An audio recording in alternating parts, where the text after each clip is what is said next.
దేవ, మిథున అలా బండి మీద వెళ్తూ ఉంటారు. వెళ్తూ ఉండగా దారిలో పోలీసులు అయితే వాళ్ళ బండిని ఆపుతారు. ఆపేసరికి అక్కడ ఉన్న పోలీస్ ఆఫీసర్ మిథునాన్ని చూసి, అబ్బా పెట్టలాడుతుంది, భలే ఉందిరా, ఎక్కడ తీసుకువచ్చావు అని చెప్పి అడుగుతూ ఉంటారు. అది వినగానే దేవ అయితే, మర్యాదగా ఉండదు, తన గురించి ఇంకేమైనా ఎక్కువ మాట్లాడావంటే నీకు మర్యాద ఉండదు అంటూ దేవ ఆ పోలీస్ ఆఫీసర్కి వార్నింగ్ ఇస్తూ ఉంటాడు. దాంతో అది విని మిథున కూడా చాలా బాధపడుతూ తనైతే సిగ్గుపడుతూ ఉంటుంది. ఇక అక్కడ ఉన్న పోలీస్ ఆఫీసర్ ఇలా అంటూ ఉంటాడు, ఏంట్రా, రేట్ ఎంత, చాలా బాగుంది, ఒక్కసారి నీ రేట్ అయిపోయాక నా రేటు లెక్క కట్టనా అని చెప్పి అంటాడు. అది వినగానే మిథున అయితే చాలా కోపంతో రగిలిపోతూ ఉంటుంది. ఇక ఆ మాట వినగానే దేవాకి ఒక్కసారిగా చాలా కోపం వచ్చి ఇలా అంటూ ఉంటాడు, మాటలు మర్యాదగా రాని, ఎక్కువ మాట్లాడావంటే నాలుక చీరేస్తానని చెప్పి ఆ దేవ పోలీస్ ఆఫీసర్కి వార్నింగ్ ఇస్తూ ఉంటాడు. అది విని అక్కడ ఉన్న పోలీస్ ఆఫీసర్ ఇలా అంటూ ఉంటాడు, ఏంట్రా దాన్ని అంటుంటే ఎందుకురా నువ్వు అంతలా ఫీల్ అయిపోతున్నావు, తను ఏమైనా నీ భార్యలాగా,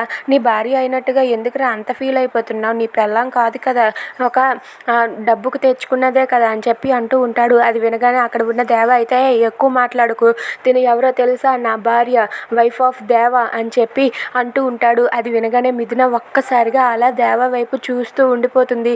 ఇక తను నా భార్య అని చెప్పేసరికి మిథున అయితే చాలా సంతోషిస్తూ దేవ వైపే చూస్తూ ఉంటుంది. అది విని పోలీస్ ఆఫీసర్ మౌనంగా ఉంటాడు. If you like this video please subscribe.